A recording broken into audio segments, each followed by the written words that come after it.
Tim Horton'da işlеген ayal. Повест. Abdore Gülşen Abdaqadir. 4-ci qismi. Tim Horton'dan qoğlandı buluş. 2 yıldan keyin. Mən Məryəmgül Abdurahman. Hökümdarlar məcburi tanğan ismim Maliyamı Guli Abdurrahman. Mən kim? Деген суалға әгішіп, kimligimni izlab tepishni da Kanadaga kelgan bir ko'chman. Mening kim ekanligimni men tug'ilgandan tortib menga bir xil tonishtirib kelayotganlarning og'zidan emas, balki ularning kimlik falsafasini bir chetga qayirib qo'yib, boshqalarning og'zidan mening kimligim haqida o'xshamagan narsalarni anglash, o'zimning kim ekanligini yaxshi bilib olish uchun musofirlik yo'lini tanlagan sargardon yo'lovchiman. Yolg'on kimlik bilan bu dunyodan ketsam, o'zimni xuddi chegarada tutilib qolgan jinoyatchidek his qilaman albatta. Balkim mening kimlik izlash yo'lidagi bu hijratim ishga yarabmi qolar. Mən Məryəmgül Abdurahman. Tili turib ishiltalmagan, vatani turib erkin ozoda suyalmagan. Boyliqqa chilishib turib gadoy bo'lgan, ona zimini turib uni qattiqroq dasiyalmagan. Ya teliqib kulalmagan, ya unsilib yig'lay olmagan. Yeklandi surgunman. Sürgün hamma narsaning oxirlashishi yoki tugishi emas, balki yangi ruhning boshlanishi. Sürgün yangi umid yo'llarining oyoqqa elinishi. Sürgün muzlar ergandan keyinki ushshaq jiralarning midirlab o'stan va daryo yo'llarini izlashi. Sürgün bir narsani bilganlikning ham shundaqla bir narsani izlayotganlikning bisharti. Sürgün dunyodagi o'yg'oq insonlarning quchoqlashishi, hurlik shuarining to'linishi. Sürgün cho'qon demakdir.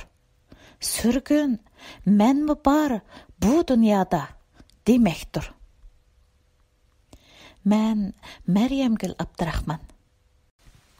Hərəkət cəhətdə vətənini tərk etken, amma ruh qatlamlarida vətənini cenidən əziz körgən, onu bağrığa çing besib söygen Məcnun mən. Mən Məryəmgül Abdurahman. Öz şəhəri, öz vətəniga patmay, boğçısını qucaqlab, özge yurtqa ko'ch etishga majbur bo'lgan ota bovullarimga o'xshash ikki balamni bag'rimga ching besib, vatan, vatan deb yig'lagancha vatandan ayrilgan kimsiz va kimliksiz sargardonman. Men Məryəmgül Abdurahman.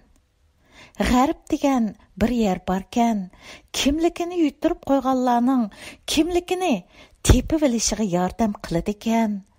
Haq va adolat shu yerda ekan degan gaplarga ishinib, shu kimlik tepishib berguchilarning do'ltiga chiroyimni samondak sarg'aytib, nomardning ko'rigidan o'tkicha mardning divonisi bo'lay deb kelgan qalandarman.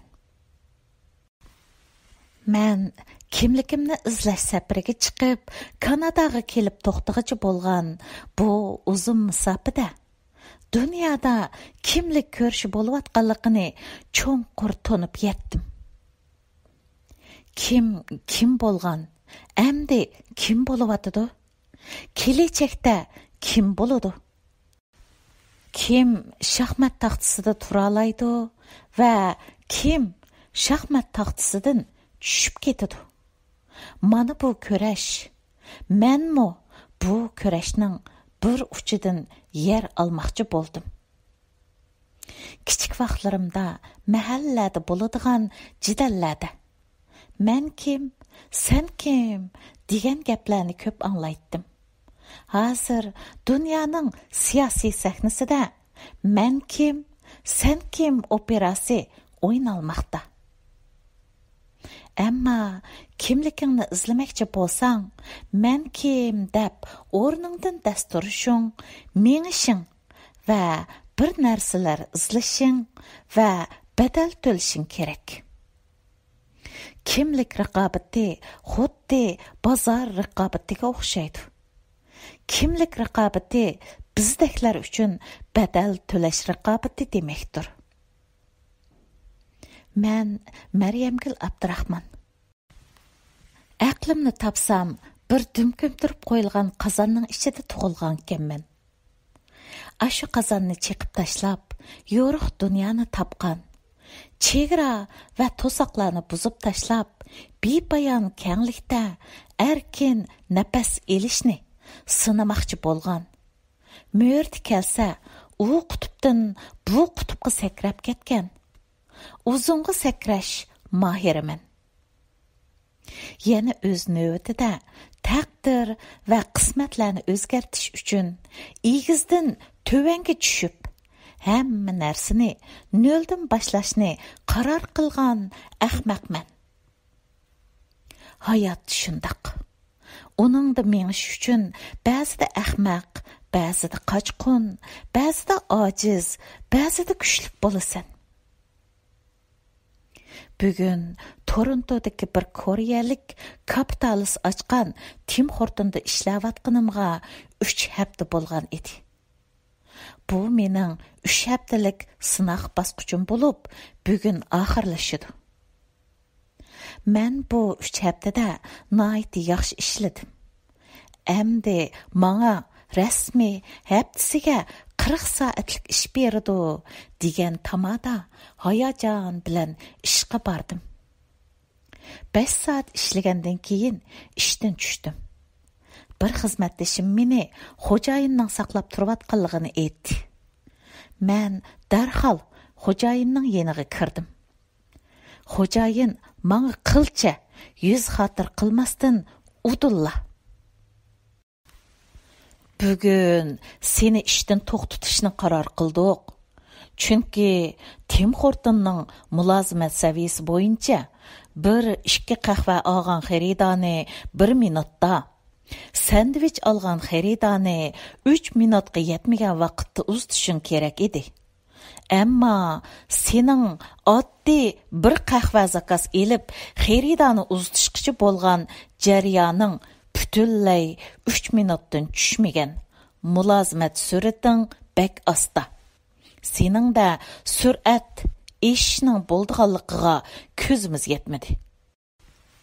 Shunga seni ishdan bo'shatishni qaror qildik, dedi.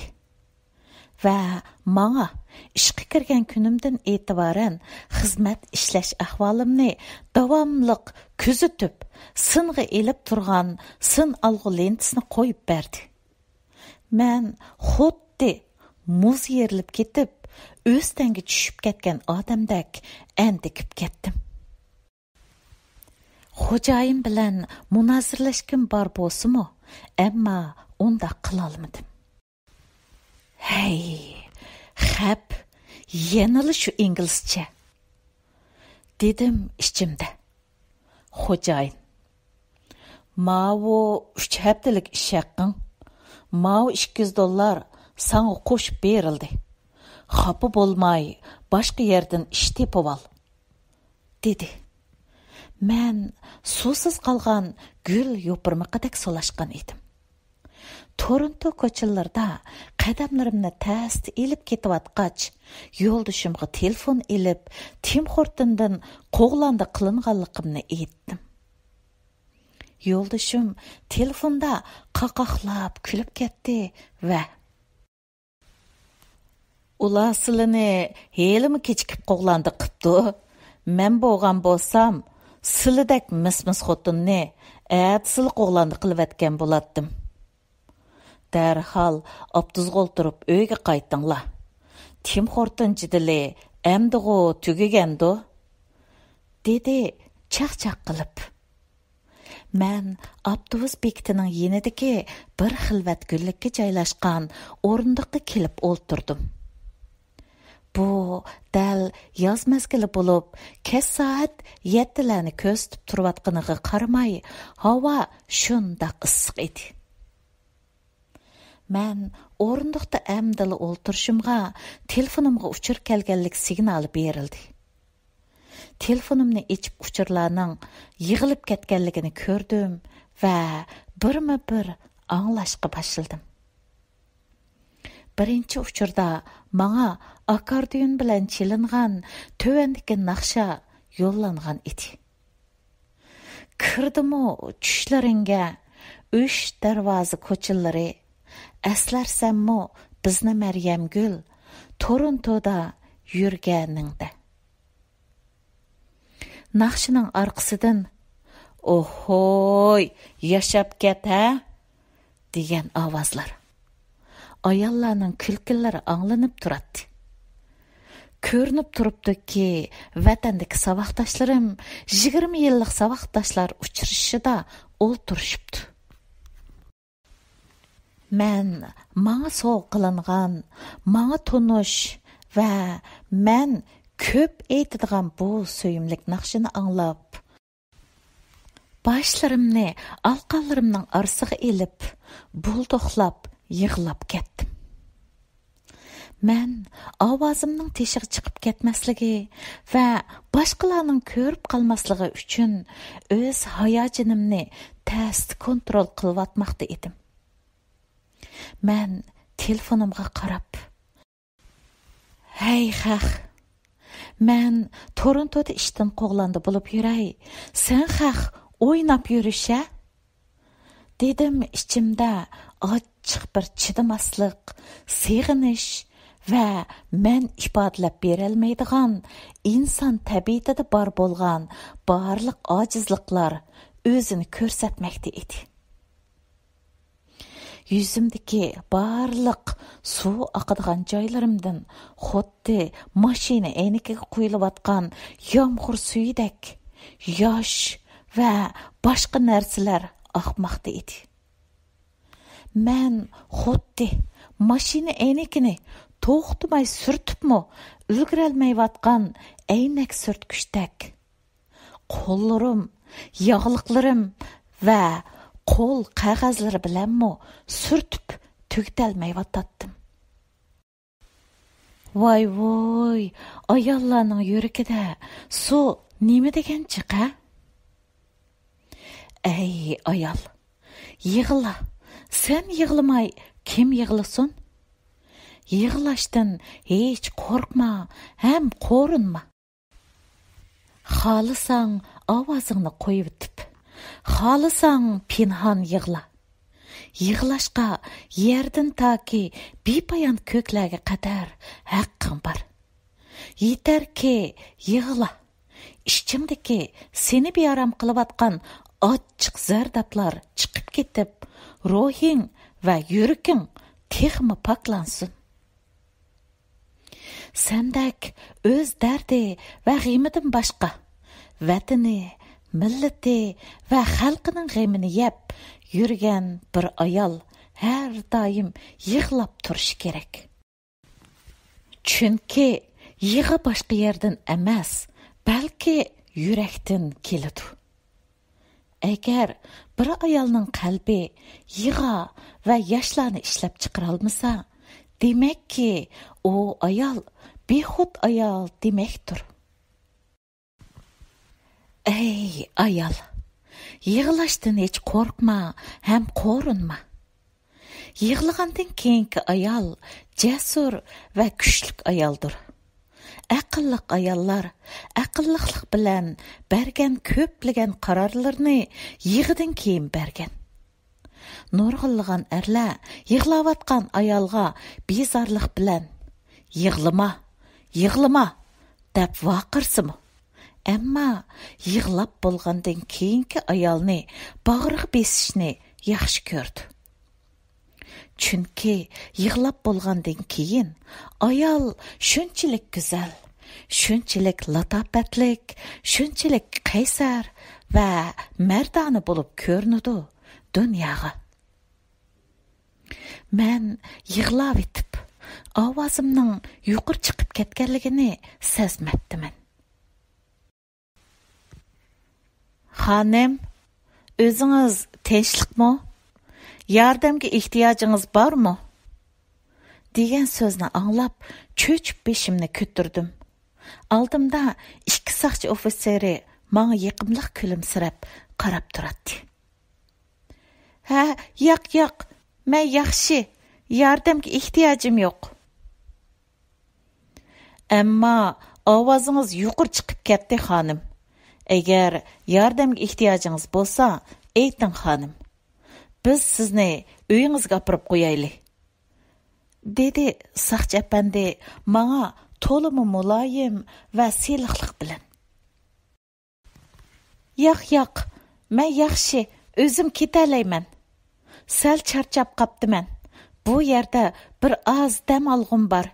Yordamga ehtiyojim yo'q, dedim men soqchiga. Soqchi: "Undaqda bo'pti. O'zingizni asrang, xonim. Xayrli oqshomlar", dedi va ketib qoldi. Men soqchining orqasidan: "Sangamo", dedim qo'pollik bilan ichimda g'udrab.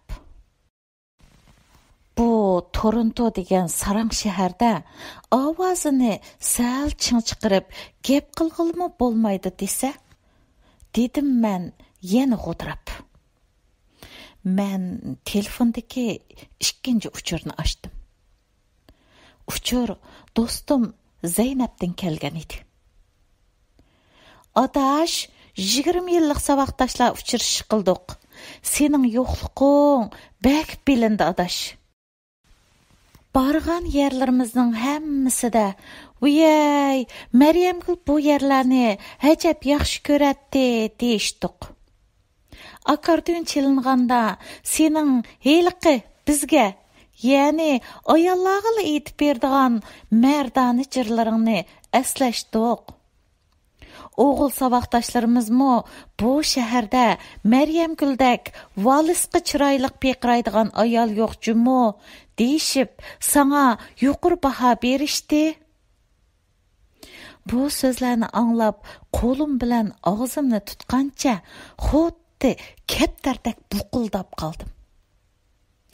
Ozoda bir yerni tepib, xotirjam holda uzun yig'lab olg'im bor edi. Hey, bu dunyo nima degan tor, ha?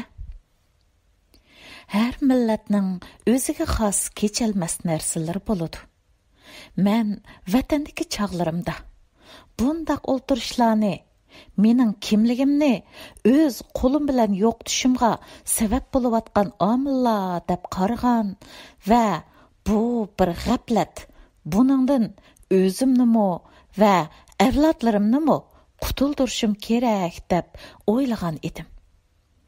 Ammo bu o'z narsalarimdan qechibmi qutulolmay turibdiman. Men Isa deb turib 3-uchurni ochdim.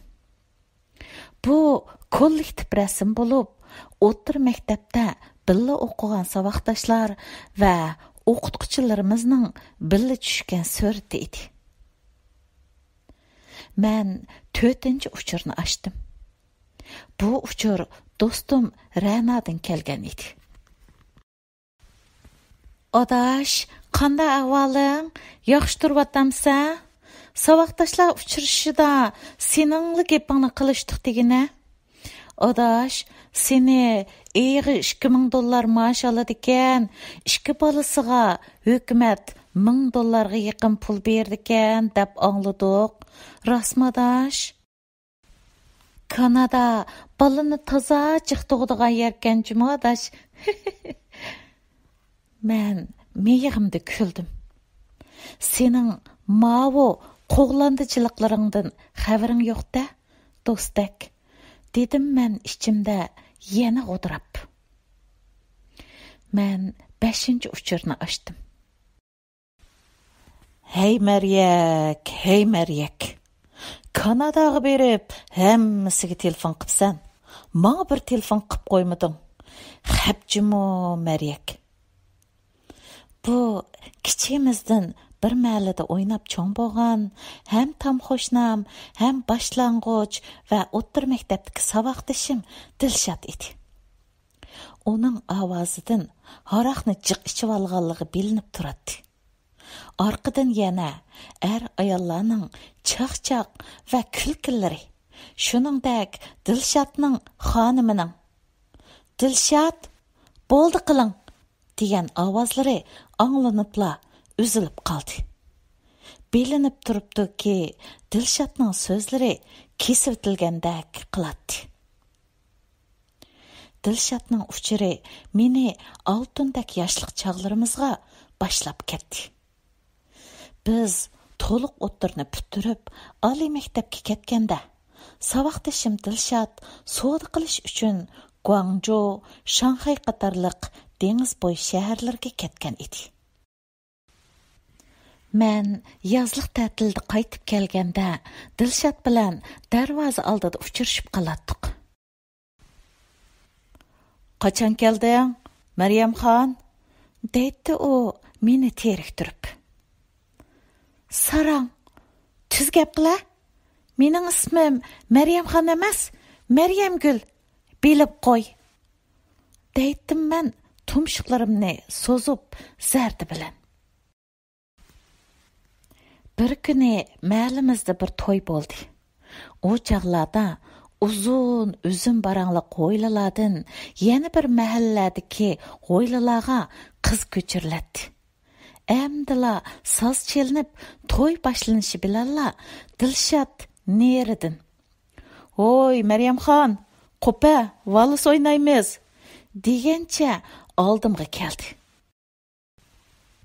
Maryamxon degan gapni anglab, to'y ahli paraqida kulishdi. Men Leyla qozoq gulidek qizargan peti o'rnimdan turdim. Ikkimiz valis qipiqirg'ach urishib-atdik. "Nimaga Maryamxon deysan?" "Maryamxon bo'lgandikin, Maryamxon demay, nima deyman?" "Mening dadam azon aytib qo'ygan ismim Maryamgul, bilib qo'y." "Sen qirg'andimi, hamma odam seni Maryamgul deb chaqiramda? U chaqda seni Maryamxon deydi xalqlar. Manga o'xshash." deydi u boshlarini silkib turib so'zlab. "Sarang" deydim men jila bo'lib. Maryamxon deydi u texmi tishimga tegib. Men shu kunki to'yda yuz bergan voqeadan keyin intayin xijil bo'lgan edim. Shunga kechacha yaxshi uxlay olmadim. Atsi tushga yaqin Dilshod bozorga ketgan fursatdan foydalanib, Dilshodning uyiga da'voga kirdim. "Voy, dashyosan, kirib qapti-g'u, dashyosan" dedi mening darvozadan kirib kelayotganimni ko'rgan Ablakim Hojim aka nihoyatda chiroyliq, naqshlanib selingan peshayvonliq uylardan chiqib kelayotgach. "Xurshidam, Maryamgul kirdi, Maryamgul." "Voy, Maryamgul qizim, keling. Qandaq, Risolatxon, Abdurahmon apandili tinchlikmi? Yuring qizim, uyga kirayli" dedi Xurshidam hojim men bilan tinchlik amonlik so'rashib. "Rahmat, salqaroq mushu joyda o'ltirayli" dedim men qo'rnig'an holda. Men Dilshodning meni Maryamxon deb chaqirib tishimga tegadiganligi, nurg'un odam chaqirilgan to'ydimi meni Maryamxon deb chaqirib hamma odamni kuldirayotganligini, buningdan keyin Maryamxon deyishni to'xtatib Maryamgul deyish kerakligini va ularning Dilshodga gap qilib qo'yish kerakligini o'tinib kirganligimni birma-bir anglatgan edim. Allah, ma balaning qilib yurgan qiliqlarini hargiz ko'nglingizga olmang qizim. Biz dadis ikkimiz uningga yaxshi gap qilayli, dedi Xurshida hojim. Ablakim hojimmo intayin mehribonlik bilan. Men bu bag'arazga toza obdan gap qilaman. Bundan keyin sizni hargiz Maryamxon demaydi, degan edi.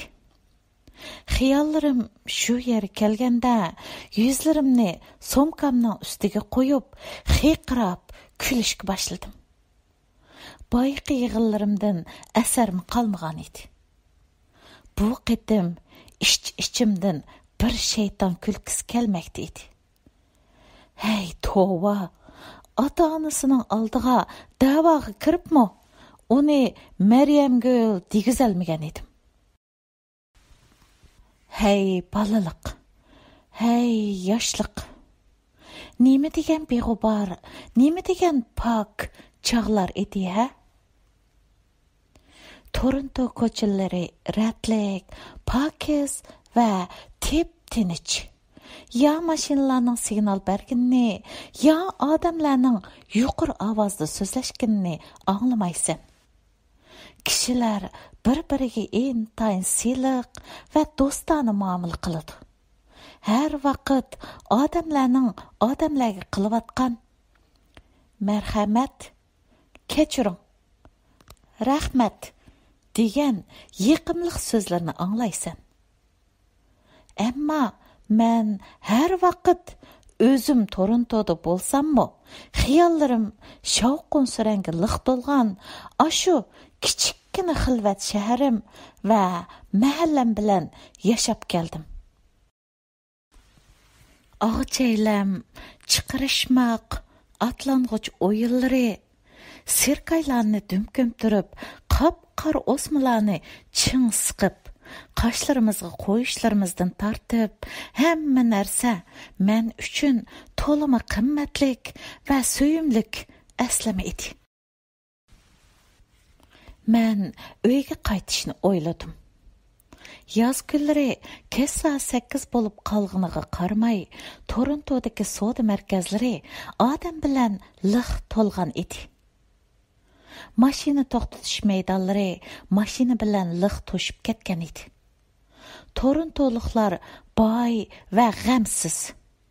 Cho'ng savdo saroylari va yemak-ichmak saroylaridan har kuni odam oyog'i uzilmaydi. Ular liq to'ldirilgan mal setib olish horvallarini g'amsiz so'rishib, mashinalarning orqasini nars kerakka liq to'ldirib, uylarga qaytadi. Menmo yig'a va kulki bilan yo'g'rilib ketgan bugungi bu ko'ngilsiz kunimni oxirlashtirib, uyimga qaytmoqchi bo'lib, asta o'rnimdan turib, avtobus bekatiga keldim va avtobusga chiqib, o'rnimni tepib o'ltirdim. Do'stlarim avatgan akordeon bilan chilingan heliqi naqsha kallamda takrorlanmoqda edi. Aslarsammo bizni Maryamgul Torontoda yurganingda. Men ko'zlarimni yumib turib, yiqimliq kulimsirdim va qandaqdir bir baxt va iftixorlik tuyg'usi bilan illaylandim. Men uyimning eshigini ochib kirganimda qizim Vatangul bilan o'g'lim Tuproqjon.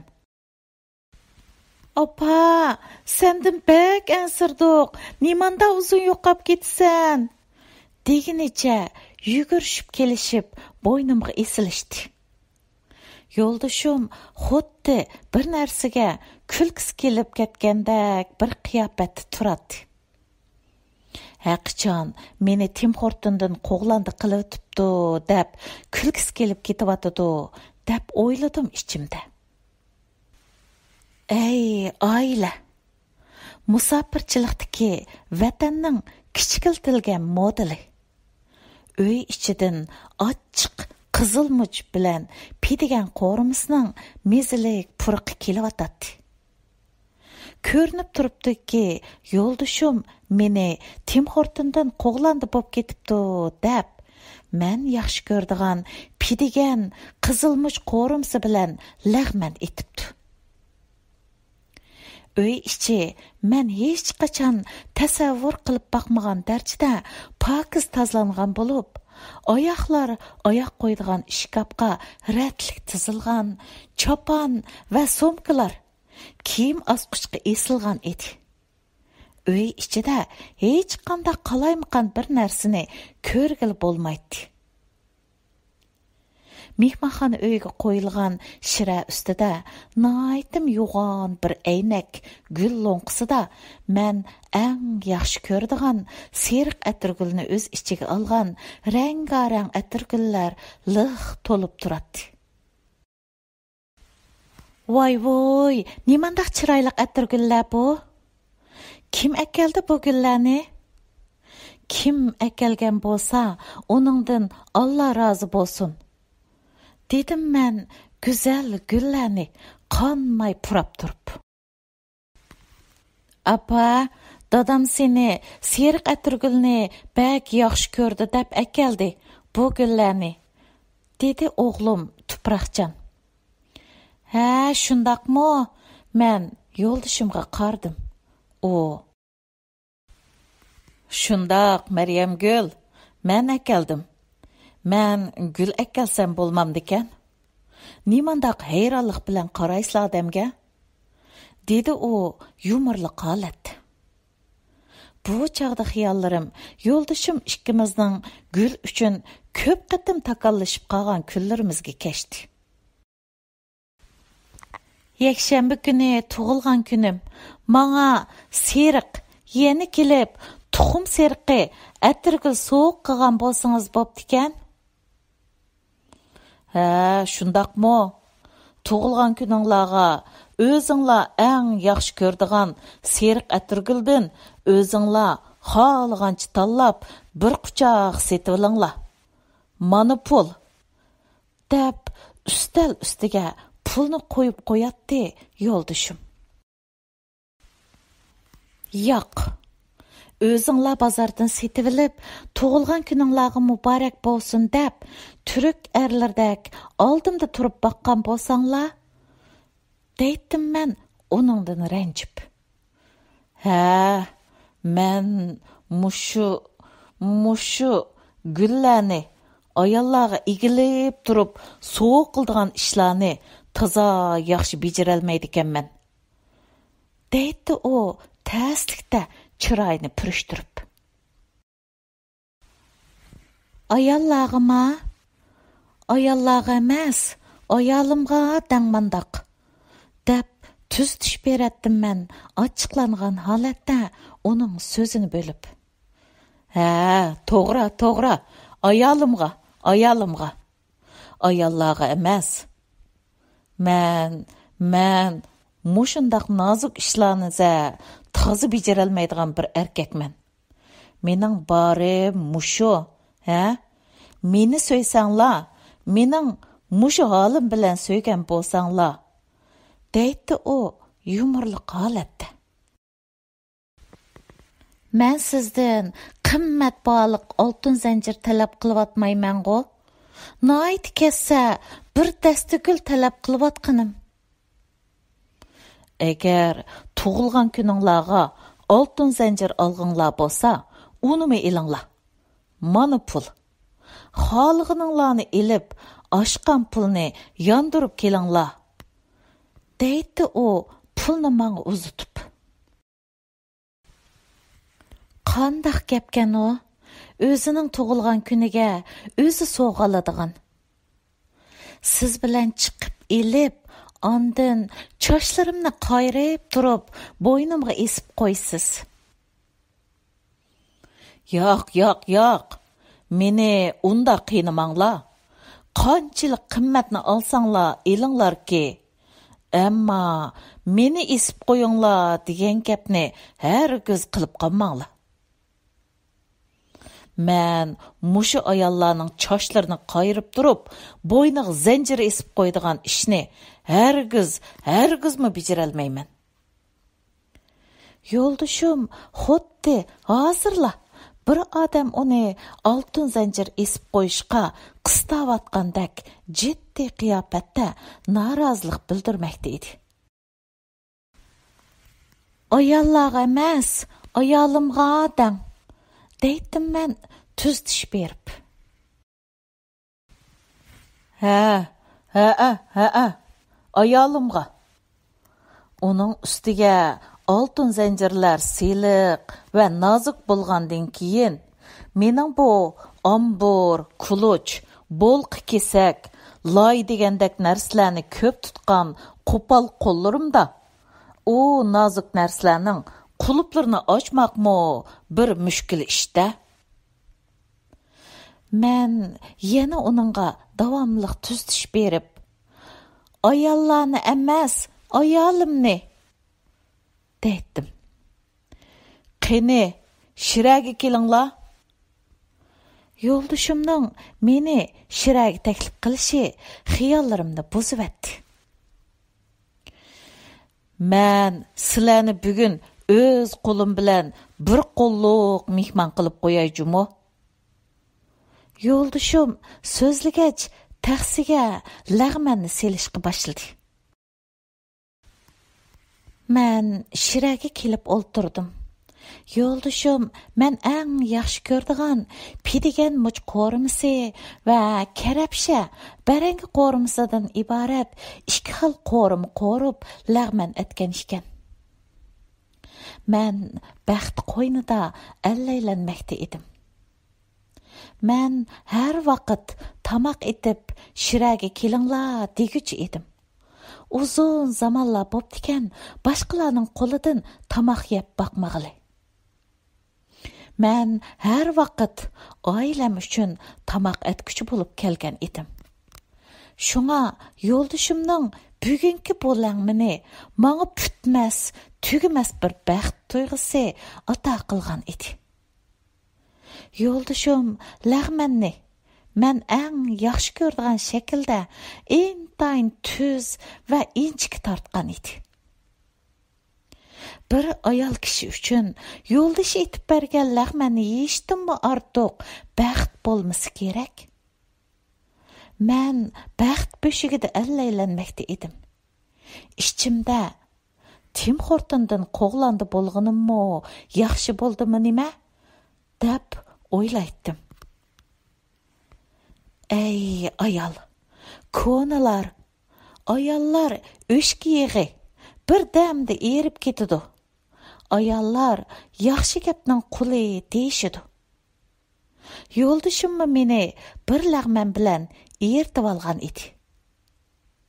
Men lag'manni lazzatlanib yegach, aslida yo'ldashim men yaxshi ko'rgan hamma narsaga ahamiyat beradigan yaxshi bir erkan. Ammo men uni o'rinsiz ayblab yuribdiman deb hamma gunohni o'zimga allaqachon elib bo'ldim. Mana men tang ichmay lag'man yedim demigulik deytinglar. Yo'ldashim so'zlagach bir taqsim mentangni oldimga qo'ydi. Baxt nima degan tatliq narsa ha? Shu minutlardagi baxt tuyg'usidan ko'zlarim chaqnab, sug'urilgandan keyingi bir tashtak guldak jilva qilmoqda edim. Mentangnimi ichib bo'ldim. Yo'ldashim bir haza xo'sh degancha qo'shumlarni turib, chechini yuqori tarafdan peshonasi tarafga qartib, silab o'ltirib ketdi. U davomliq jiddiy bir masalalarda jiddiy qarorlarni olgan vaqtda shunday qiladi. Men tangning orqadan yana bir o'ylamgan yerdan xo'sh qilitish barkanda.